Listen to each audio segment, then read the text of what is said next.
ओम भक्तों के साथ उसी के साथ भगवान बोलो एक बार।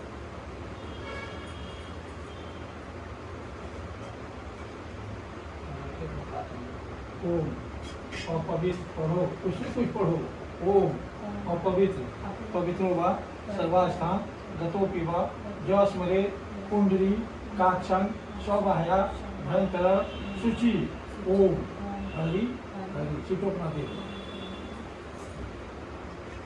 कभी भी छीटो, रस्ता से छीटो। ओम अपवित्र पवित्रो वा सर्वास्थान गतोपि वा ज स्मरे कुंडली काक्षं स्वबाह्या भयंकर शुचि। ओम हरि हरि कुंडली कुंडली काक्षं पुनातु कुंडली कुंडली काक्षं पुनातु। अपने मकान में हाथ घुमा, ये सभी के बेटे ऐसा घुमा दो, ठीक है ठीक है। जो भी बैठे उठे है सबको पड़ जाए, नहीं पड़ेगा घर में।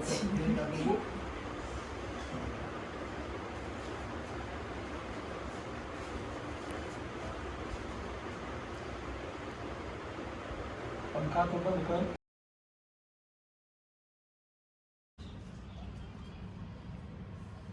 ओम अमोघम देवता सर्वदेव ध्यान पुष्पम श्री सत्य नारायण।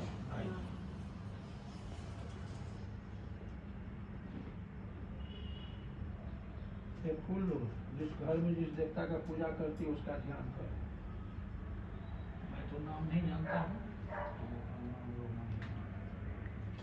हनुमान जी का कृष्ण जी का कृष्ण जी, हनुमान जी कृष्ण जी हाँ। नहीं होगा, क्या नहीं होगा? नहीं होगा। पंडित जी से कह के डरा क्यों देते हैं? क्या होगा? क्या नहीं होगा पंडित जी? तुम्हारा देवता साड़ी अभी भी घर में रखे हुए हैं। गाँव जब जाएंगे तो मरवा का साड़ी अभी तक रखे हुए। हम क्या, हमारी जेठानी उनसे बड़ी जो आई है, तीनों का यही पड़ा होगा। नानी जो तुम्हारी मनोकामना हो लेकर के कुल देवता जो हमारे घर के देवी देवता हो, देवी हो या देवता हो, जो भी हैं, ये कुल देवता महाराज हमारे कल्याण करना। मैं अज्ञान आदमी हूँ, आपको फल फूल प्रसाद समर्पण करता हूँ। कटोरा दे दो।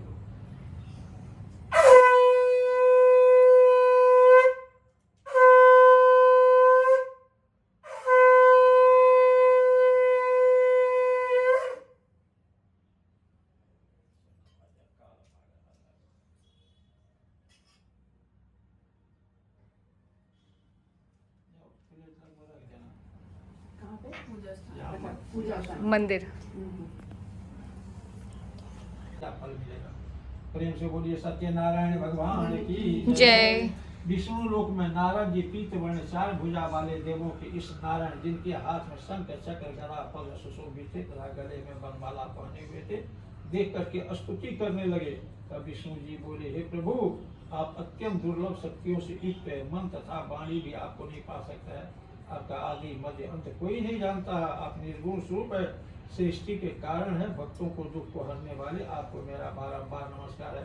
कितना बार इससे हाथ जोड़ाए हम, वही स्तुति सुनाई भगवान का नाम लेने पर वो हाथ जोड़ना पड़ता है। तो कहता है, जैसा प्रभु आप अत्यंत दुर्लभ हैं, शक्तियों से युक्त है, मैं किसके किसके घर जा कहूँगा। अगर आप हम पर खुशी है तो आप कहिए जी कैसे क्या होगा।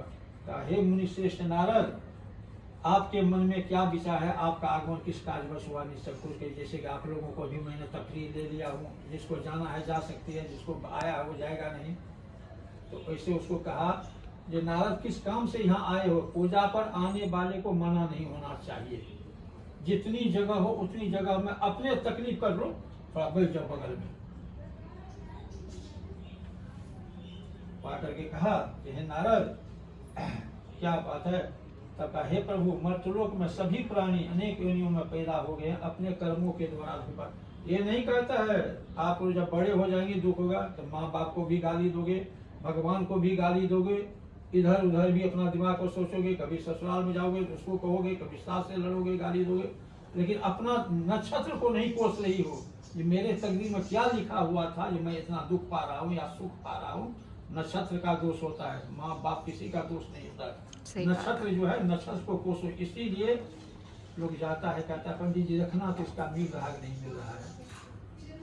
आजकल तो तुम देगी 1000 रुपया, कोई दे देगा हमको 2000 रुपया, मैं तुम्हारा जितना गलत रहेगा तो सब ओके है। तो तुम 1000 दे रहे हो, 2000 दे रहे हो, उसका बात मानेंगे? ये बात है आजकल बिजनेस है ना, इसीलिए। हे नारद, मनुष्यों के हित के लिए तुमने अच्छा प्रश्न किया है। हाँ, सच बात है। मनुष्य मोह के बंधन से छूट जाता है। मैं कहता चलाना है हूँ, पंखा, मना किया था चलाने, दिया चल रहा है। दुर्लभ है, आज मैं प्रेम बस होकर के तुमसे कहता दिया का हूँ, साइज बड़ा है ना, इसलिए मैं ढक नहीं पाई उसे। विधान पूर्वक संपन्न करके मनुष्य धरती पर सुख भोग नीचे हम लोग 1 महीना पहले शिफ्ट हुआ है। हाँ, मम्मी विष्णु को बोलने भगवान गई के थी मैं, अमृत या भी वचन रेडी को होके आ सुन जाइए। करके मैंने कहा नारद जी दोनों बोले, आंखों का हे प्रभु, ऑपरेशन इस हुआ व्रत का क्या है, विधान तो है? मेरी मम्मी इस जो है व्रत उनको का क्या चेकअप के लिए, फल है? इस रेगुलर व्रत चेकअप को के लिए ले पूर्ण गई। किसने किया था? दिवाली से पहले हुआ था और इस ऑपरेशन व्रत आइज को का। किस दिन तो करना नानी भी चाहिए? है, सो बट नानी विस्तार को नहीं पूर्वक बुलाएंगे मुझे क्योंकि वो बताइए। आप धुआं किस का दिन असर हो किया सकता है करना ना, चाहिए? बचा के रखना। वो चश्मा आप पहन के साथ में रहती कहा, है, अगर इससे लाइट ब्राह्मण जला से किसने सुना है? तो ये यहाँ बात है। सुनने वाले आप लोग अभी 10 महिला लोग हैं।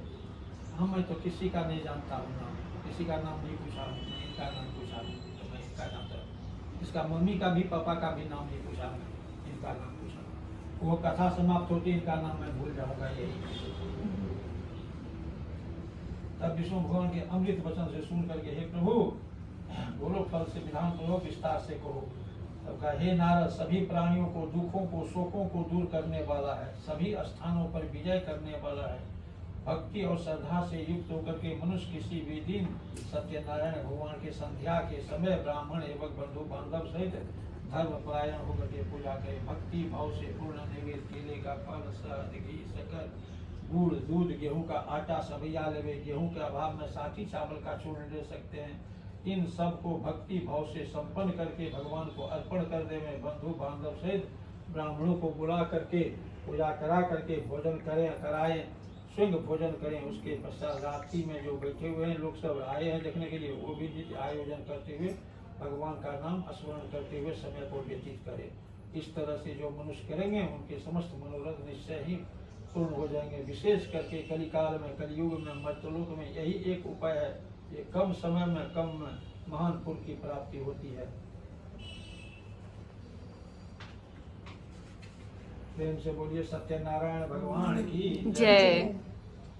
सूत जी बोले, हे ऋषि, अब जिन्होंने पहले इस व्रत को किया है उसका दूसरे जन्मों का इतिहास कहता हूँ, कृपा करके सुनो।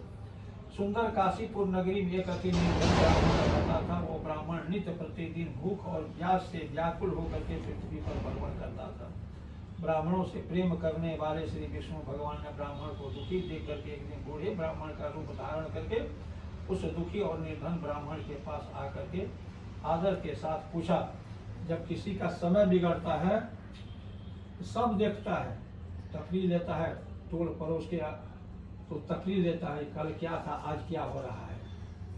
अगर थोड़ा अच्छा दिन होने लगेगा, अच्छा कमाई, आपको पैसा आने लगेगा, कल तो ऐसा था, आज कहाँ से आ गया, वो जलन होता है।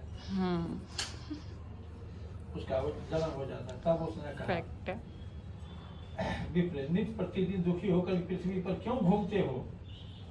ब्राह्मण ने कहा, ऐसा मुझसे कहो, मैं तुम्हारी व्यथा सुनना चाहता हूँ। ब्राह्मण नहीं था, वो रूप तो ब्राह्मण का धारण किया था, साक्षात भगवान आया था उसके पास, लेकिन रूप था ब्राह्मण का बदल करके। तो क्या जाने जिसमें कौन ब्राह्मण है, अब इसमें क्या जाने, इतने बैठे हैं, कोई भगवती का रूप है, कोई दुर्गा का रूप है, कोई पार्वती का है, कोई काली का है, सबका गुण को तो प्रकट नहीं होता है। तो आकर के देखा, तब उसने कहा, पहुँच करके आदर से पूछा, नित्य प्रतिदिन दुखी होकर के पृथ्वी पर क्यों घूमते हो? हे श्रेष्ठ ब्राह्मण, यह सब जब कहा, हे श्रेष्ठ ब्राह्मण, कहा लगता है भगवान आ गया मेरे दरवाजे पर। उसको मन में निश्चय करके वो निर्धन ब्राह्मण घर पहुंचा, परंतु रात्रि में उसको नींद नहीं। जब शाम को घर पहुंचा, उसको छटपटी लग गया, ये ब्राह्मण जो कहा है वो काम मैं करूंगा, ये मेरा दिन दुनिया बदल जाएगा। उसको रात भर नींद नहीं आई, वो जल्दी जल्दी उठ गया, नहा धो करके, जो 3 बजे स्नान करता था वो 2 बजे उठ करके ले लिया। वही चावल आज मांगने वाला था, आजकल करती चूटा चावल से पूजा लेकिन ब्राह्मण को टूटा हुआ हो और साबुत हो और महंगा हुआ हो और खरीदा हो, वो चावल से पूजा करेंगे। तो ब्राह्मण ने लेकर के जल लेकर के संकल्प किया या आज जो भी धन मिलेगा मैं भगवान का उत्तम व्रत करूंगा। मैं जो 5 किलो भर दिन में मांग के लाता था, वो कहा उत्तम व्रत करूंगा। उत्तम व्रत करने में कम से कम गरीबी हालत में अभी के समय में, उस समय में तो 500 रुपया, अभी के समय में 50,000 रुपया ला करके संकल्प किया। उस दिन इतना धन मिला यही बोरी भरता था उसी के दरवाजे पर छोड़ दिया। पैसा ही इतना आ गया, ला करके घर पर दे दिया। बीवी को कहा ये तुम लोग तैयारी करो, बाल बच्चे थे नहीं, कहा ये तुम लोग पूजा का तैयारी करो। और पूरे गांव में खबर, हम लोग कहते हैं आका खबर देना, आकर मोबाइल से सूचना कहती हो, सूचित कर दो। वो था तो आकर के कहा कि तुम खबर देना, मैं जाता हूँ पंडित जी को। उसको ये आत्मा में था कि मैं उसी पंडित जी से सुनूंगा जो एक रात में दर्शन दिया तो इतना संपत्ति हमको हो गया। जब 6 महीना तक बैठ के कहेंगे अगर हमारे दरवाजे पर वो पैर दे देगा तो जिंदगी हमारा तर जाएगा। ये सोच करके वो पंडित के पास गया, पंडित नहीं मिला। तो पंडित जी थे ही नहीं, तो भगवान थे। और आ करके अनेक प्रकार की संपत्तियों से रोते हुए भी रो करके समय को बिताने लगा। दोनों प्राणी सर पटक करके वहाँ, इसीलिए दंडवत प्रणाम सर झुका के करना चाहिए। आजकल शरीर तो भारी है, सर झुका के नहीं कर सकता है कोई, बड़े बड़े हाथ जोड़ता है। तो कहा दंडवत क्यों दे रहे हो, क्यों रो रहे हो। उसी समय में एक ब्राह्मण फिर आ गया, वही ब्राह्मण दूसरा रूप धारण करके आ गया। कहा ये ब्राह्मण क्यों तुम रो रहे हो। क्योंकि देखिए मैं फलाने पंडित जी के खोज में गया, पंडित जी ने गछ करके नहीं आया है। क्योंकि गछा था, क्योंकि नहीं गछा था उसे क्या, सुबह हमको कल मिला था तो मैंने कहा आज क्या कहा। इसीलिए उसको कहते हैं जो नहीं आता उस पर क्रोध आता है, 2 बात भी बोला जाता है। वो बोला है ब्राह्मण देवता, आप जो पूजा कथा सुन रहे थे, कथा सुनने का दिल है, फलाने दुकान से किताब ले आइए। आप लोग उसी बल पर जाते हैं, किताब ले आइए, मैं कथा सुनाऊंगा। शर्त आपसे 2 ही है, संकल्प कीजिए या आपके यहाँ मैं भोजन नहीं करूंगा, आपसे घर पर दक्षिणा नहीं लूंगा। तो भोजन कहाँ करना है, तो चला मंदिर पर जाना, रख देना, या गाय मिले तो गाय देना। इसीलिए मंदिर पर गिरी का है, गिरी का है मंदिर, वहाँ जाना और पंडित को दे देना। वो बेचारा ने मान लिया बात, कथा सुनाया। कथा सुनने के बाद फिर प्रसाद प्रसाद वितरण करा के अपना वो चला गया। लेकिन दोनों प्राणी को दिल में था, घर को झूठा नहीं किया, कैसे होगा, किसको करूँ नहीं करूँ। तो कोई कह जाकर गए नहीं है क्या, इतना आदमी तो पानी प्रसाद खा के पानी गिर रहा है, हो गया था मंदिर पर दिया। जो करे भगवान, तो भगवान थे ही, जो करे भगवान वो कर दिया। उससे जल्दी ही आकर के श्री सत्यनारायण भगवान के मनुष्य जो भी शास्त्र विधि के अनुसार श्रद्धा पूर्वक करेगा, सब पापों से मुक्त होकर के पृथ्वी पर जो भी मनुष्य सत्यनारायण का व्रत करेगा वह सभी दुखों से छूट जाएगा। नारद जी ने सत्यनारायण भगवान का कहा हुआ व्रत मैंने तुम लोगों से कह रहा हूँ विप्र, और क्या सुनना चाहते हो मुझे को। तब ऋषि ने कहा हे मुनिश्रेष्ठ, संसार में इस ब्राह्मण से किस किस ने सुना है, जो पहले कह दिया है इस ब्राह्मण से किस किस ने सुना है। हमको सुनने की इच्छा है, हमारे मन में यह सुनने की तीव्र इच्छा है। आपको इतना विश्वास है ये पंडित जी का चेहरा नहीं अच्छा है, इसका रहन सहन देखता है गंदा है, ये क्या पूजा कथा करेगा। लेकिन नहीं, ये भूल है। सबसे खराब शकल था निषाद राज का, ये पूरे खानदान को ठहरा दिया। भगवान भी उसी के घर में जाकर के क्या कर रहे हैं, इसके करने से क्या फल मिलता है, कृपा करके मुझे बताएंगे। मुझे कथा सुनने के लिए कोई बात पूछ रहा है, उसमें हर तरह का आदमी है।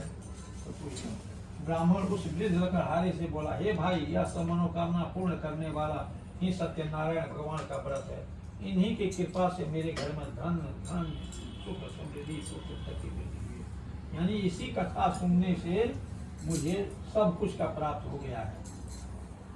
ब्राह्मण से श्री सत्यनारायण भगवान के व्रत के विषय में जान करके लकड़हारा बहुत प्रसन्न हुआ। भगवान का चरणामृत ले करके प्रसाद जो दिया ग्रहण करके चल दिया। जैसे कि आप लोगों को भी प्रसाद देंगे तब कहेंगे, देंगे प्रसाद, पंडित जी जल्दी प्रसाद दीजिए, चलेंगे। घर में कोई टाइम हो ना हो बांटने का, लेकिन आप लोग जल्दी करेंगे। लेकिन वो प्रसाद जल्दी में खा लिया, 10 कदम चलने के बाद कहता वो भैया घर पर एक ही पत्नी है, कोई नहीं है, आजकल आपकी चुन्नी खराब हो जाएगी। मैं कहा नहीं पहले तो प्रसाद आंचल में लेना चाहिए, आप लोग हाथ में लेते ऐसे हाथ आते। तो जाकर के कहा कि कोई नहीं है पंडित जी, मुझे प्रसाद दीजिए, लगता है मुझे पुत्र प्राप्ति होगा। वहाँ संतान नहीं कहता, पुत्र प्राप्ति होगा, ये प्रसाद दीजिए, लगता है कथा सुनने से आपको। अगले दिन लकड़हारे ने संकल्प किया कि आज लकड़ी बेचने से जो धन मिलेगा मैं उत्तम व्रत करूंगा, विधि पूर्वक करूंगा। ऐसा मन में विचार करके लकड़हारा लकड़ियों का गट्ठर अपने सिर पर रख लिया। जिस नगर में धनवान लोग रहते थे उसी नगर में पहुंच गया। लकड़ियों का दाम उसको चौगुना से भी अधिक मिला। वह बूढ़ा लकड़हारा अति प्रसन्न होकर के पक्के केले की फली, शक्कर, शहद, घी, दूध, गेहूं का चूर्ण, कुल सामान सत्यनारायण के वास्ते ला करके रख दिया। फल फूल मिठाई और विधि विधान के साथ सत्यनारायण भगवान का व्रत किया। उस व्रत के प्रभाव से बूढ़ा लकड़हारा धन पुत्र से युक्त होकर के समस्त सुख होकर के अंत में वैकुंठ को चला गया। प्रेम से बोलिए सत्यनारायण भगवान की जय।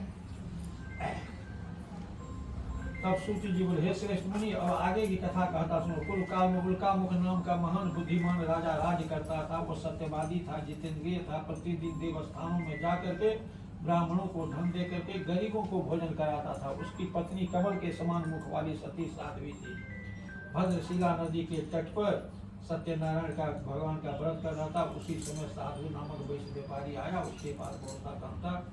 नाव को किनारे ठहरा करके राजा को व्रत करते देख करके विनय शील वाणी से पूछा, भक्ति चित्त से आप क्या कर रहे हैं, इसका करने से क्या फल मिलता है, कृपा करके मुझे एक सविस्तार बताएंगे।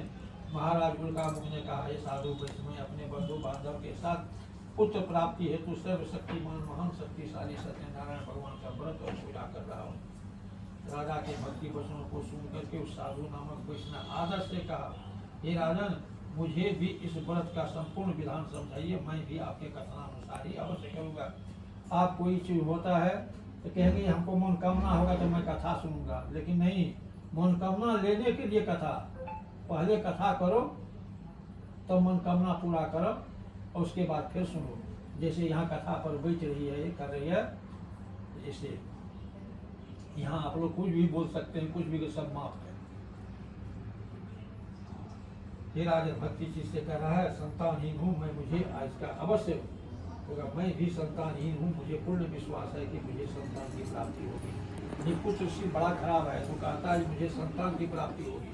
राजा से व्रत का विधान सुन करके व्यापार से निर्मित होने के बाद वैश्य व्यापारी आनंद के साथ अपना घर पहुंचा। वैश्य ने अपनी पत्नी लीलावती से संतान देने वाले व्रत का संपूर्ण सुनाया। स्वयं प्रण किया कि जब मेरे घर में संतान होगी तो मैं अवश्य करूंगा। संतान मांग रहा, संतान बेटा बेटी दोनों है। आजकल कह देती ना कि बेटा नहीं है तो बेटी है, लेकिन नहीं, उसका भी अर्थ अलग अलग है। आकर के लीलावती को कहा, एक दिन उसकी पत्नी लीलावती आनंदित होकर के संसारी घर में प्रवृत्त होगी। सत्यनारायण भगवान के पास वो गर्भवती होगी। 10वें महीने में उसने एक सुंदर कन्या का जन्म दिया। दिन दिन वो कन्या बढ़ने लगी, जैसे शुक्ल पक्ष का चंद्रमा बढ़ता है। कन्या का नाम कलावती रखा गया। तब एक दिन लीलावती ने मीठे शब्दों में अपने पति को ध्यान कराया, हे नाथ, अपने जो भगवान का संकल्प किए हैं उसे पूरा कीजिए न। साधु वैश्य ने कहा, हे प्रिय, तुम क्यों बार बार करते हो? कन्या ही तो है, शादी पर कर लेंगे, अभी करेंगे 4 बार।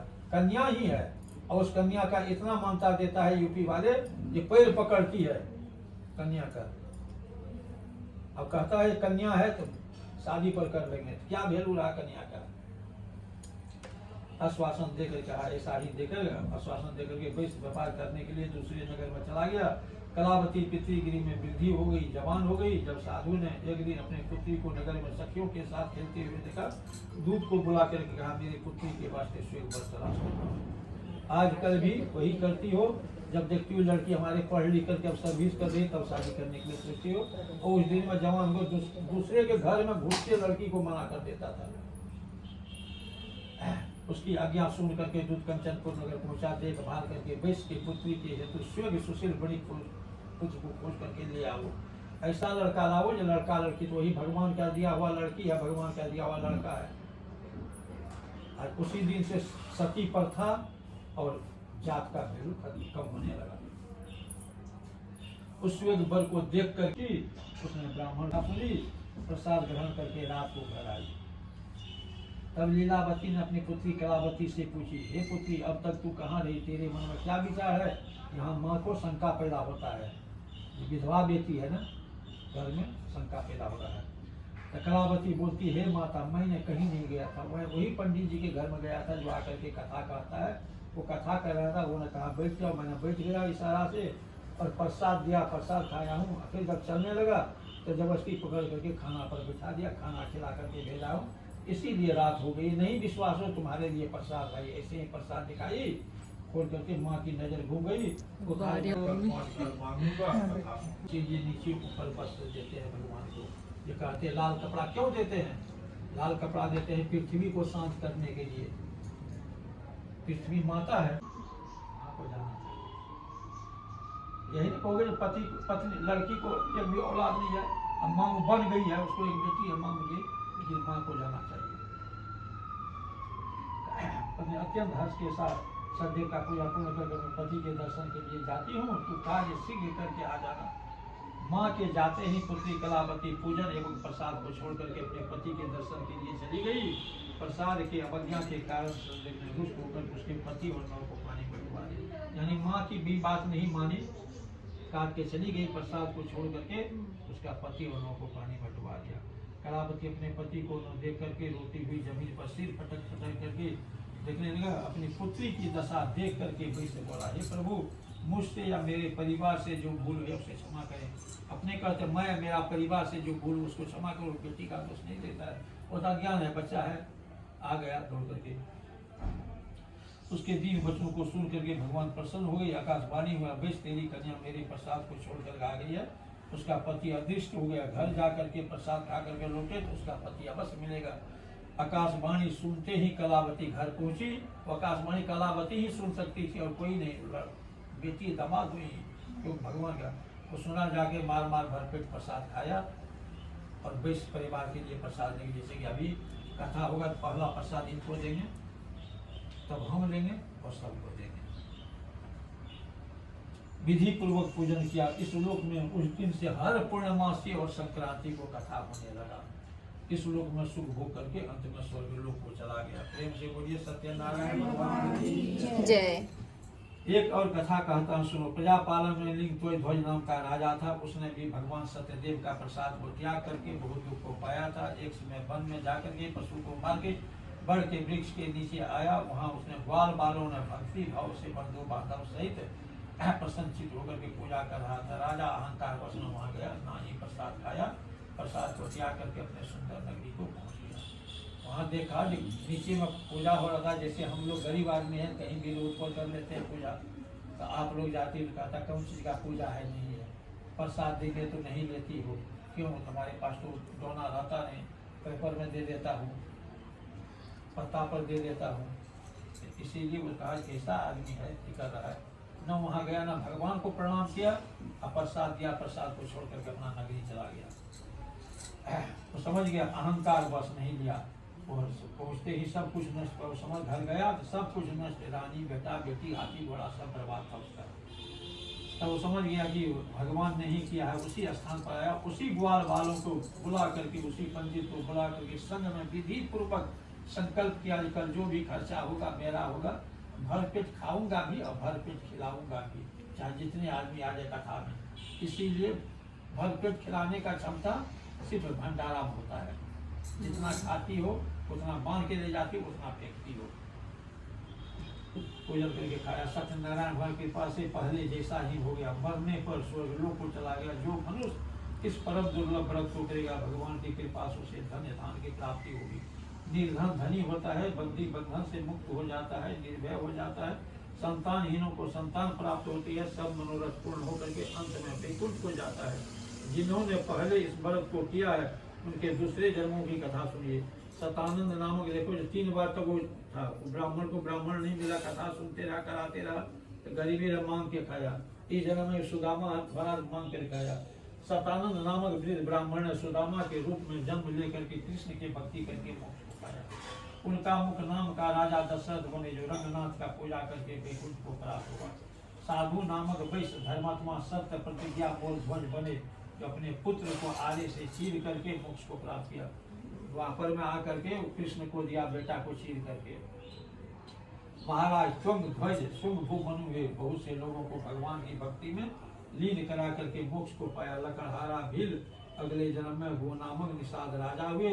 ये राम के चरण धो करके पूरे खानदान को बता व्यास का पुराने रेवा खंडे सत्य बढ़िया जमा। एक घड़ी आधो बढ़िया तुलसी संघर्ष साधु के हरों करो टपरा। प्रेम से बोलिए सत्यनारायण भगवान की जय।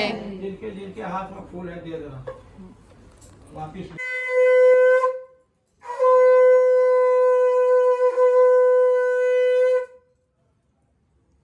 दे दो फूल। अब आरती का तैयार हवन करो। चाहिए थे जरूर। गायत्री स्वाहा गायत्री नमो ओम अग्नि मम्मी का नाम गायत्री है। करता है स्वाहा ओम सृष्टि करता है याद रहेगा। ओम नवग्रह स्वाहा।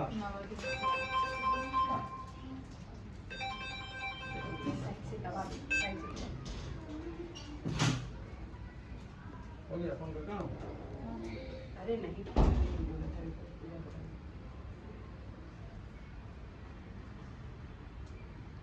ले लेना थोड़ा और ले लो थोड़ा थोड़ा ले लो हाथ में खड़ा हो गया। ओम अर्चिंग पृथ्व्याम विश्व मृत आजाद मगनी कवि सम्राट मतिथम जनानाम पात्रम है वही पकड़ो धागा पकड़ो। पात्रम जयानाम पात्रम जयंत देवा ओम अग्निश्वर आगे रहो नारियल उसमें। लंबा कर और अभी से ध्यान से।